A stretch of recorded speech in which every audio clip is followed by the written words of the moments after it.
Okay. So before we start, and those who are listening to the recording also, I recommend that no matter where you are on a train, anywhere that you're listening to this, before you start, always sit comfortably, close your eyes, take 3 deep breaths, um, and relax, because as you gain knowledge, things come to you. I'm not the only one saying things, but you will go on to like find answers that come to you about the Devis, about any of the different gods that I talk to you. So I encourage you to take this as your um, stepping stone of opening yourself to understanding your higher self. Okay. So just sit comfortably, sit cross-legged if you can. Take 3 deep breaths, and then we'll say Om.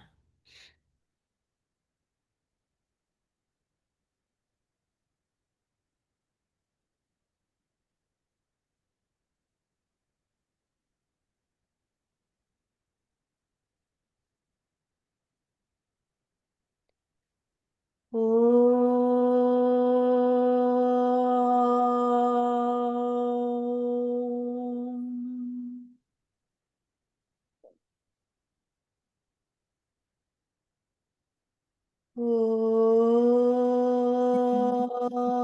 Om.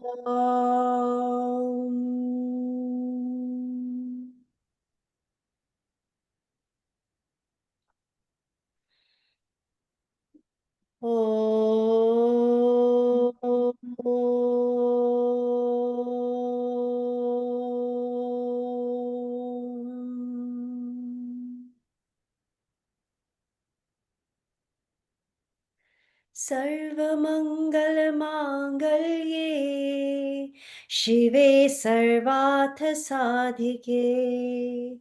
शरण्ये त्र्यम्बिके गौरी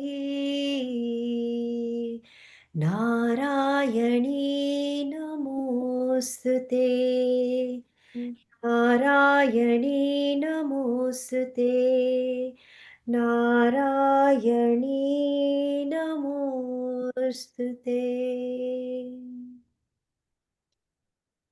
या देवी सर्वभूतेषु शक्तिरूपेण संस्थिता नमस्तस्यै नमस्तस्यै नमस्तस्यै नमो नमः या देवी सर्वभूतेषु ज्ञानरूपेण संस्थिता नमस्तस्यै नमस्तस्यै नमस्तस्यै नमो नमः या देवी सर्वभूतेषु ज्योतिरूपेण संस्थिता नमस्तस्यै नमस्तस्यै नमस्तस्यै नमो नमः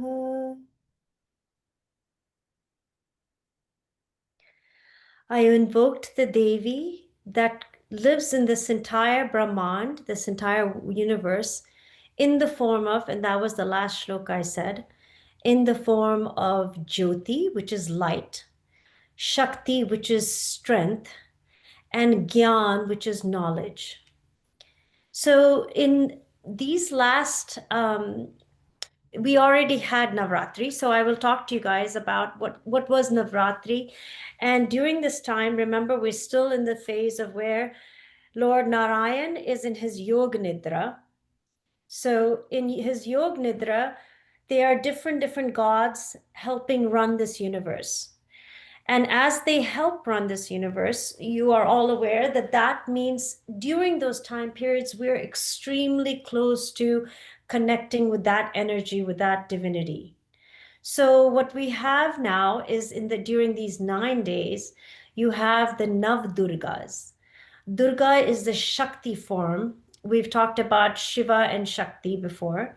She is the Shakti, and she shows up in 9 different forms during these 9 days to educate us with each form of the cadence of life and how life is lived, And in that same story and seeing her in those forms, it elevates you to your higher spirituality, to understand in depth what that form is, not just her in that form, but you imbibing Shakti within you. So she resides within us. And during this time period, we have a concurrent celebration that occurs. It is also the 9 days in which Lord Ram is fighting the battle with Ravan. And on the 10th day is Dashara, in which he kills Ravan. So during these 9 days, some of you, like my mom, she does Ramayan part. She reads the whole Ramayan in the 9 days. So for her, she connects with Lord Ram and Narayan. In Bengal and different parts of the country in India, they celebrate Navratri as Durgas. They worship Kali Ma, they worship Durga in her fierce forms, in her Saumya, which means soft forms. And they celebrate in a lot of different ways. So I'm going to give you a little an overlook over some of these celebrations and these rituals that we have. So there's a third part. So the third part is during this time, you will also remember there's a lot of, in the western part of India, there's what we call it is not Devi Puja, but it is Krishna's devotees. So the element of Ras comes in, Ras Garba. So you will hear about a lot of Garba celebrations. Garba is the dance they do with the sticks and go around. When they go in those circles, that's a symbol of the concentric circles, the uniformity in the universe. In the center of those circles is always Krishna doing the Ras Leela. And that story, I think a lot of you have heard already of his closest and most devout devotees, closest to his heart with the gopis. And so he danced when he does the Garba, he dances with each one of them. They say, no, Krishna is dancing with me. He didn't dance with you because I was doing Dandiya. So he multiplies himself and you see the universal form of love in all of the gopis and their interactions during this time. So there's lots of different ways of celebrating this period. It's a very holy period. But we are going to focus on Shakti and Devis. So I'm going to share with you my screen. See the screen? Yeah. Okay. So Nav means 9 and Durga means the Shakti form of Devi. We're also taking the 9 days. They're also divided into three parts. So they're actually the three main deities of the Shaktis are, we pray to Lakshmi, goddess of wealth. We start with Kali, who's the goddess of destruction, ferocity, but she also is it's a deep, deep goddess, which if you don't dissolve something, something new is not birthed. So she is that form of Shakti. Then you worship the form of Lakshmi, and lastly, we form of Saraswati. If some of you have not seen, I have my puja wala right here. So those of you I don't have all the forms, but if you look at this picture, can you see them? This is Saraswati. This is Lakshmi. She sits on the lotus with the kamandal, the char bhuja, four-handed, and this is Ganeshji. No puja can be started without our invocation of Ganesh. And in this one, this is the Shri Mahal Kshamye Namaha. And so this is the Shri, Shubh, and Labh, which is the different words of saying we get the wealth of knowledge and arts, wealth of spirituality, and all other riches, material and spiritual. And nothing begins without auspiciousness coming through. So I thought I'd show you the three. I also have in here, if you guys can see, you can see Lakshmi in the middle. And I have a picture of Durga and I'll show that to you. This is the Nav Durga that we talk about. So during Navratri, oops, I'm gonna catch on fire here. During Navratri, we pray to Goddess Durga. She comes in all different forms, and I'll show you all the different forms. She is also known as Parvati. And if you guys remember, we've discussed Sati and Parvati. She is actually the incarnations of Parvati. So I've also gone over all of these different things, right? Why is this important? This is a great question. You guys all, you might, especially the younger generation, be asking me, why are we praying to this? What does this mean? Why is this important? So if you tap into your human body, you are not just the energy that is in there. There's electricity, there's electromagnetism, there is all sorts of forms of what the science is now describing on a cellular level, on a DNA level. What you are made up of is matter, but that matter coalesces in the womb of the mother. And at one point, there is life force that comes into it. That life force that ignites you, that pran, is the connection between your soul coming into this vessel. And if you delve deep and quietly listen to yourself, go deep inside, you'll start hearing, acknowledging, and understanding some of this knowledge that we imbibe as when we put as that it's spiritual, but it's really pertaining to us as human beings. Shakti is the form inside you that is the energy. There is this beautiful story that I want to share. I don't know if you guys know of Adi Shankaracharya. Shankaracharya was one of our oldest saints. He was around, I believe, the 6th century or 8th century. He's the one who codified in India the different, the six philosophical systems and set up these mutts, basically orders of monks.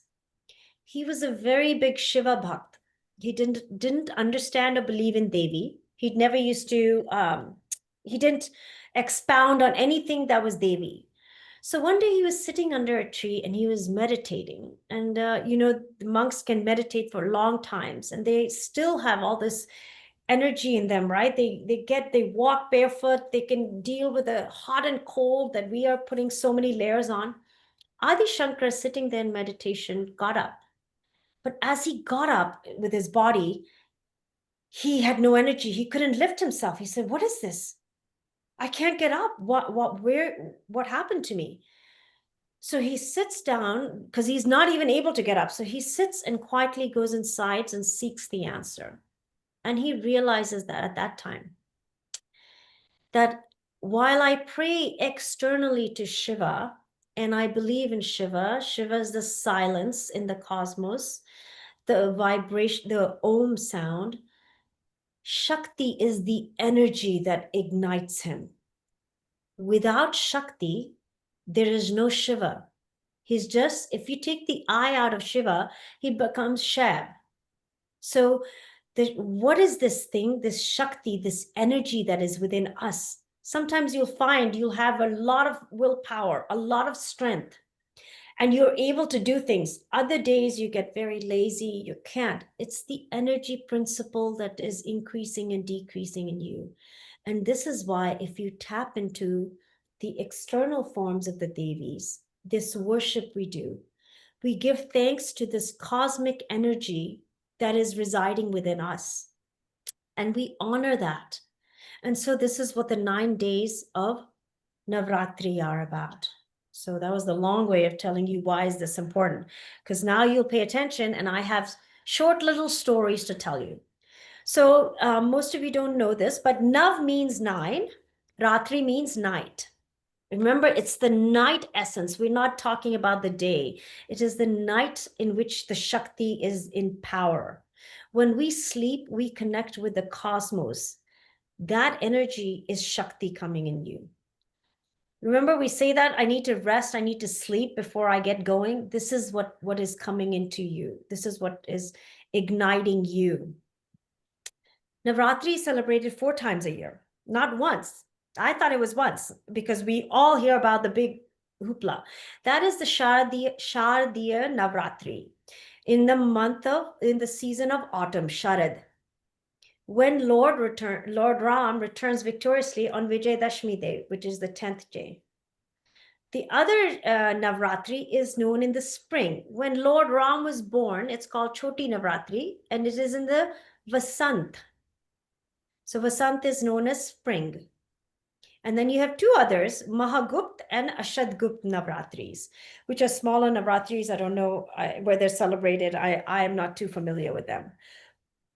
These are all based on the forms of Durga and Shakti, what she took. So Nav Durga basically starts with Shailaputri, Brahmacharini, Chandraghanta, Kushmanda, Skandhamata, Katyayani, Kalaratri, and Mahagauri. Those are the form of Durga or Parvati as we know them. On each day, each one is celebrated. So who's the first one? The first one is Shailaputri. I want you to imagine as I go through these, that tender stage, and it doesn't matter if you're a man or a woman, because there is a tender stage that you go through also, because the Shakti resides in you. We see it in the feminine form. So women can relate to it a little easier, but I want you to imagine that this is what is residing within you.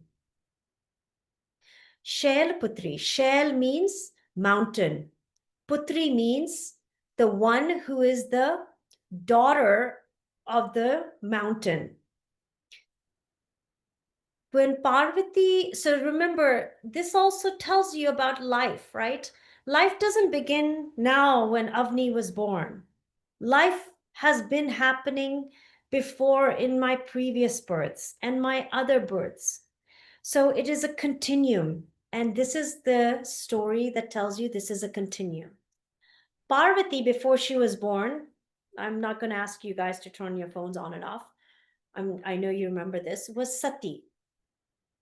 Sati immolated herself when Shakti realized that she had been born to a father who did not respect her husband, who did not give um, credence to her Lord Shiva, who was now her husband. And so she says to live in that lifetime, to continue that was not the right thing. So she immolates herself. When she's reborn, she's born as Parvati. So as when Parvati is born, she is this tender, beautiful young child. Hey, Anjali, can I ask you to take your video off? Because I keep seeing you moving around. Sorry. So Sati was very, very much welcomed because Lord Himavan and his wife Himavati, she's actually known as Himavati, Meenavati, was basically, they had 5 daughters before that. Each one of their daughters goes on to become one of the main rivers in Bharat. So when they have when Parvati is given to them, they are so happy, they're so blessed, they pour so much love on her. This is the form of Shailaputri that you see there. She rides a bull with a trishul, and I already know you guys remember what the trishul means. Trishul is the one that is the gunas, sattva, rajas, and tamas. So she symbolizes mastery in the tender age of those gunas. And in her other hand, her left hand, she holds a lotus. And the lotus symbolizes that which grows in mud, but is above all of that, right? It's the beauty that is above. It doesn't touch the mud. It reaches for its full potential above everything. This is the stotram. I will read it to you, but I don't know how to chant it. It's the Shailaputri Stotram. Otherwise, they are very simple mantras you could say on each of the days, which invokes that Devi. The reason to invoke them, remember I've told you the power of sound? Devis reside in sound. That vibration is actually the frequency and vibration within each one of your chakras is the Devi. So she, as you know, Shailputri, is also sits in your Mooladhar. प्रथम दुर्गा त्वमहि भवसागरातरानिम् धन ऐश्वर्यदायिनी शैलपुत्री प्रणमाम्यहम् त्रिलोचनानि त्वं हि परमानन्दप्रदायिया प्रदियामम् सौभाग्यरोग्यदायिनी शैलपुत्री प्रणमाम्यनम् चराचरेश्वरी त्वं हि महामोहाविनाशिनीं मुक्तिभुक्तिदायिनीं Shailputri प्रणमाम्यहम्. She is invoked. She gives dhan. Dhan means wealth, money, moolah, dollars in this lifetime. So lots of that. Aishwarya means beauty, the 16 beautiful, the qualities that we constitute as beauty.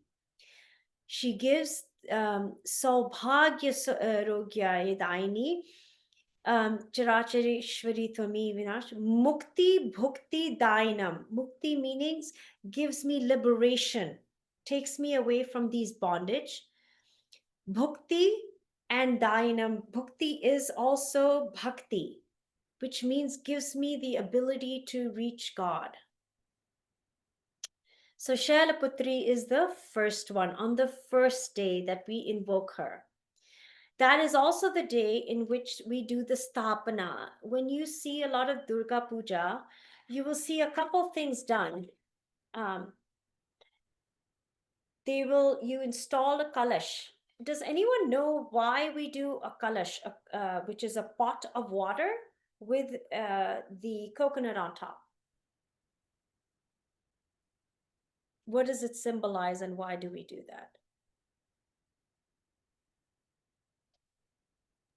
Well, it symbolizes different things at different time. It can be Lakshmi in your arti. It's just different things at different times in puja. Anyone else have any other thoughts? Thanks, Anjali. That's true. It does symbolize the goddess. So in most pujas, when we start, we invoke God, and God, the embodiment of God to bring, if you don't have a murti or something, is we take a pot of water. The pot of water symbolizes not only the cosmos, but we are 80% water. It is a symbol of us as man contained in this container. And the coconut is a similar symbol of divinity and man. It has water in the middle of it, a hard core. When you peel away the hard core, you get the essence of the spirit, the soul. And so when we put the kalash, you will notice the pandit. So there's deep symbolism in each one of this, and I wish to explain it so that the next time any one of you does a puja or goes to a mandir or something, you know what it's invoking, because that's what you need to know, not the ritual otherwise. So when we put the kalash of water, we imagine it to have all the holy waters in it, which is our essence. There are 5 mango leaves placed before you place the coconut. Those 5 symbolize the elements of what we are made of: earth, fire, water, wind or air, ether. And so that is why they put them in the kalash. And then you have the coconut on top. So now we're on to day 2. Day 2 is Brahmacharini. And brahmacharini means the one who practices severe austerities. So, if you know the story of Parvati, after she was born, she had a beautiful childhood. She was loved dearly, had playmates, and was growing up. When Lord Narad comes and tells her and reminds her and her parents that she is destined to be Lord Shiva's consort. So Parvati, as a young woman, a young girl, so the one who's a brahmacharini, meaning unwed, goes to Lord Shiva and asks his hand in marriage. And Shiva at this time is deep in meditation and mourning. Who is he mourning? Sati. Sati has left this world. He was married to her. He is distraught. He does not wish to propagate the same pain that he went through. Remember, he's gone through several pains. Shiva, when the cosmos was being created, was asked by Brahma to take Shakti out of him, tear that part that belonged to him out so Brahma could create this universe. And he did. And now that the two principles are separate, there was the big push by all the gods and Vishnu and Brahma to bring them together. Because in his Bholenath, we call him Bholenath because he's so innocent, he innocently has given away the boon to Tarkasur, which is a demon, to go ahead and live, and no one can kill him except for the son of Shiva. And he asked for this boon, knowing that Shiva is a yogi and will not be getting married, will never have progeny. So in that thought, he thinks that he will live forever, and he continues to propagate evil then. So now the evil has become so unbearable that the gods are praying that Shakti is now taken another form and she's come on this earth. As Brahmacharini, she gives us so many boons. They wish for her to get together, and Shiva says, no, I cannot go through trying to train her. In her last birth and her previous births before that, I have tried, and it has failed, and I can't bear the separation. So she sits down and she says, that's okay, because she is Adi Shakti, the all powerful and all knowing. She says, I will attain him through the path of penance, which is the yogi's path. So she sits in meditation and austere asanas, and yeah, she does this um, the pujas, and then gives up for hundreds of years. Brahmacharini is that one that you see. She is seen barefoot. What does she have in her left hand? A kamandal. Kamandal is the form of spiritual purity. It holds your water for you as you sit by in your penance, or doing your pujas. In her right hand, she holds the japmala. That is to show that she is continuously remembering the divine. Two symbols of yogis, yoginis. She is prayed to because what she demonstrated through herself was patience, perseverance, deep knowledge, and the symbol of spiritual growth. It is a reminder that in our youth, in our unwed years, this is the time when your tejas, your wisdom is brilliant. You have the energy of youth. Use it towards your spiritual growth. Use it towards prayer that brings you closer to your higher self. So the stuti goes, the stuti. So I showed you a stotram. This is a stuti.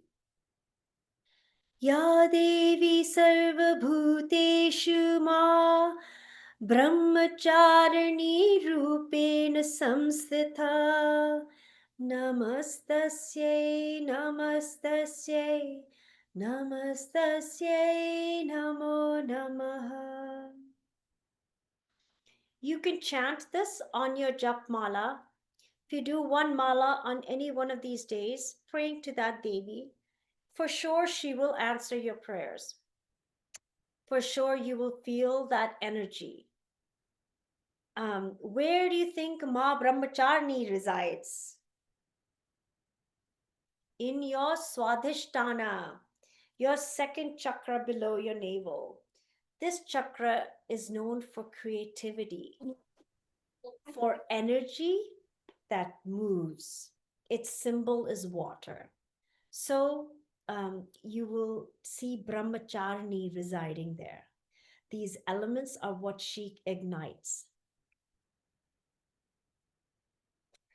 So now I'm on day 3. So on day 3, we see Chandraghanta. Devi Chandraghanta is not Durga. You will notice the difference. Okay, she looks almost like the Durga because she is riding a tiger. And the ferocity in which she comes. Now you are seeing her Saumya form. Saumya means her pleasing. Do you see the little tender smile? You see her as giving kindness, protection. She can also, as your mother, I'm sure, has demonstrated, can take a soft form and a fierce form when she is fighting for her against evil or against people, injustices. So Chandraghanta is known to reside in our Manipur chakra, which is right here. It is in your solar plexus. She is ferocious because there is fire and brilliance behind us. It is what gives you your willpower, your seat of power, your strength.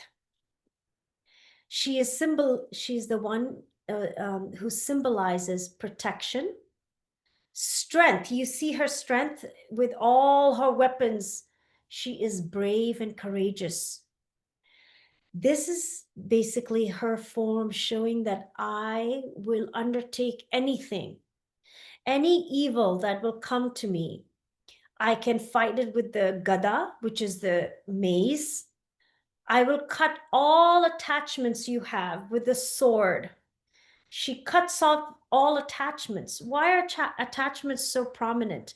Because when you get attached to this world, oh my gosh, I have to have this car. This will make me so happy. Oh, if I don't have a computer, then I can't function. All these material things and attachments you get. Oh, if my sister is not here, I will not be able to do anything. These are attachments we develop that are not healthy for us. She will cut them out. So you stand in your own power. The discus, with that, she chops off heads. What does that symbolizes? Chopping off your head symbolizes destruction of the ego. Shankar, she has the trishul, the shield, and the bow. So she basically is Ashtabhujang. Ashtabhujangs means 8-handed in her 8 hands. And she rides the tiger. In this form, she comes and it's in this stage. So once Parvati, I'm giving you the background of the story also of Devi. Devi takes this form. She comes and she has done her penance, and Shiva finally accepts Parvati. So she is the form in which one is married. When one gets married, there's a different phase of your life that begins. And you will notice that as a human being. So it's not me making up things. Everyone goes through this phase in which you suddenly become much more strong and willpower.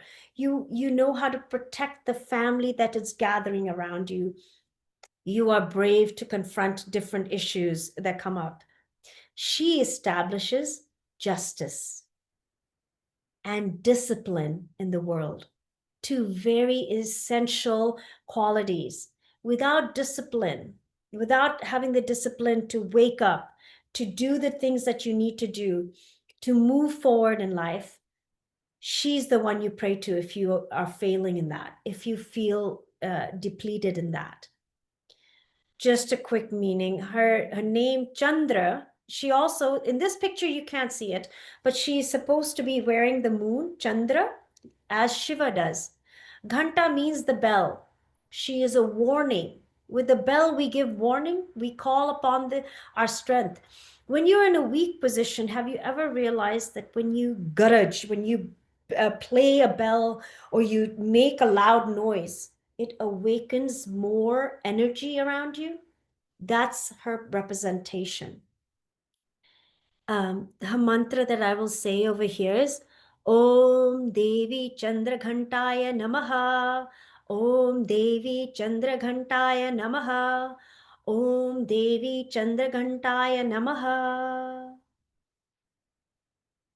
Okay, so since we are at this point of where she gets married, I cannot tell you a more beautiful phase in the Shiv Purans or in the Devi Purans that tell you about the final consummation of Shiva and Shakti.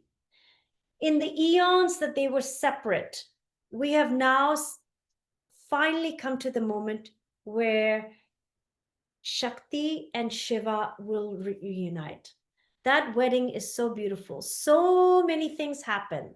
So the first thing I will tell you is if you ever think that all spirituality is so old-fashioned and all different, I will tell you that theirs was the first love marriage. So if you ever wonder, what is this arranged marriage versus love marriages? Oh, they're looked down upon. Shiv and Parvati's marriage was a love marriage, a union of love. Hi, Vincent. Sweetie, can you turn your video off so we can just see the screen? Okay. So I'm going to tell you a little side story. This is the story of Shiva's marriage. Shiva comes, you will see him in very, very scary forms. This is an actual picture over here that I'm showing of aghoris. These are people who have come for the Kumbh Mela. They are yogis, they're sannyasis. They're people who have given up this world, and some of them go naked, some of them are just covered in ashes. So when Shivji's Bharat comes, I will share a little video. So as this big Bharat comes, can you imagine? This is a human wedding, right? There's the king and the queen are standing there with Parvati in the background, and Lord Shiva shows up in this Bhayankar, this like unforeseen form with all these people, and now they're scared. Her mother, Meenavati, faints. She goes, I can't. What parents would want their daughter to be married to something that's so deadly looking, so scary looking that it just shakes you from inside? So in this time, goddess Durga, Parvati, takes the form of Chandraghanta, and she goes to Shiva and says, you must come in a form that is pleasing. How can you come to do human rituals? Nobody can understand who you are. And so at that point, and I will bring that up further. There you go. So this was the form of Chandraghanta who told him. And at that point, when they said, look at Shiva, he's Chandrasekhar. So the goddess Lakshmi says, if Shiva is Chandrasekhar, meaning so beautiful as the most beautiful man, then Parvati is Chandraghanta. So you saw theirs. Now we come to, what day are we on? I believe fourth day, right? We've done Shailaputri, then she becomes Brahmacharini, the ascetic, then she becomes Chandraghanta, the wedded one, and now you come to Ma Kushmanda. Kushmanda, I have to make this a little bigger so you guys can you guys see the writing or no? I can read it out anyways. I think the people on the laptop can see it. Oh, you guys can't? Well, I'm on the phone. Okay. So I'll read it out to you. So Ma Kushmanda is now the fourth day. Kush means small. Ushma means warmth. Anda means egg. So it is a small, warm egg Why is she known as Ma Kushmanda?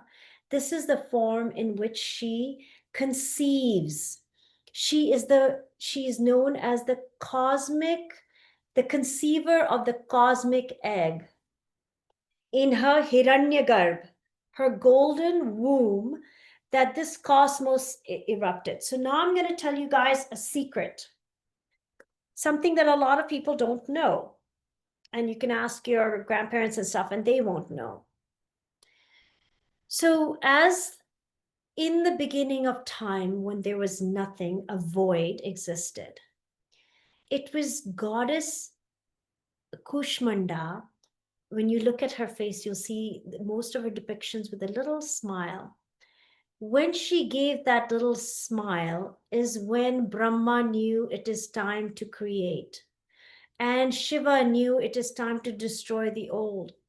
She is the energy, the light, life, and energy that permeates the entire cosmos. She is the energy within the earth, within all the galaxies, all the planets. She lights. So at one point, they say she enters the sun's center and ignites it. The millions of suns in our cosmos are ignited by that Shakti. She's the goddess of light and energy. And in that eternal darkness that existed, it was her smile, her slight smile, that begins the process of creation. That is why she's known as Ma Kushmanda. She's the conceiver, the mother. I don't know if you notice also, in all of these, we don't just call the Devi by her name, Shailaputri. We say Ma. Ma is the mother. Mother has love. If you can think of your mom, she will always think of her children as very special. Even the ones who have problems, or they have no hands, they have other issues. People might think, oh my God, how ugly the child is. The mother always has love for her child. This is why we know that Shakti, Adi Shakti, is our mother. 1,000, a million mothers worth of love pours out of her. She protects and she gives energy to all that. From her left eye, this is the description of the secret emergence of the universe. From her left eye emerged the ferocious Mahakali with 10 heads. From her middle eye comes the golden red complexioned Mahalakshmi, and from her right eye emerged the white complexioned Maha Saraswati.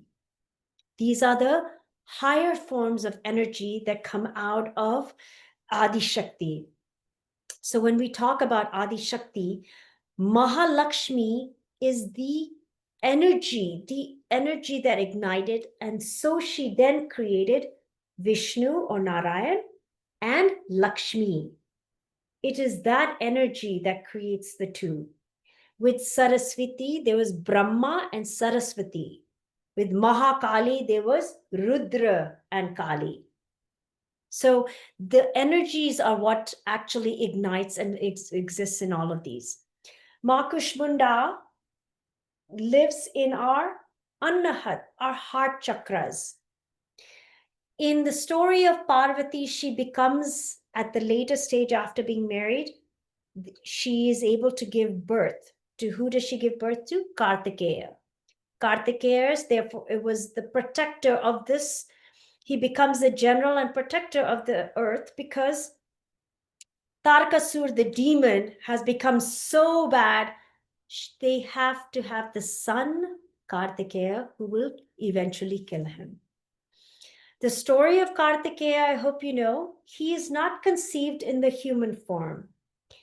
At the time when Lord Shiva opened his third eye and burned the god of love because he was trying to convince him, shooting arrows at him, to fall in love with Parvati, he said, "How dare you disturb my meditation?" He killed him.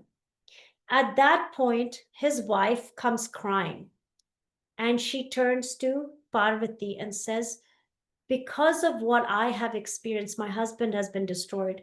You will never bear any children. Ma Parvati, when she is married to Shiva, and the world comes, and all the gods keep coming to them and say, when will your son be born? When will your son be born? We need salvation. We are dying over here. We are being persecuted. We have no life left with us. She turned to Shiva, and Shiva said, that is not a big deal for us. We are co-creators. And in their energies, they co-create and make Kartikeya, their son.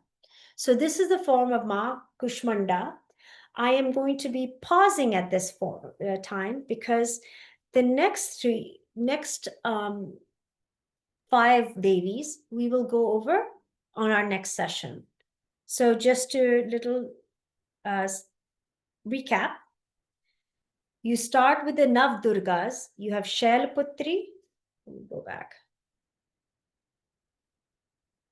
We talked about Shailputri, Brahmacharini, Chandraghanta, Kushmanda.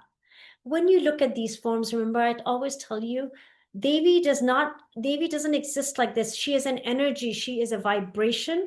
She exists in these parts of your physical body, but we personify those attributes that Devi has. So when you look at her, pay attention. How many arms does she have? What is she wielding? What is she sitting on?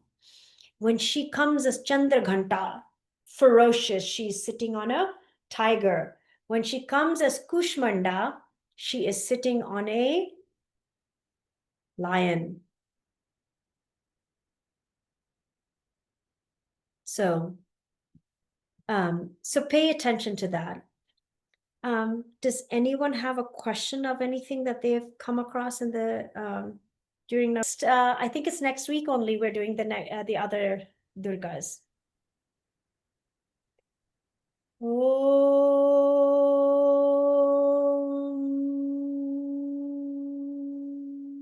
The present.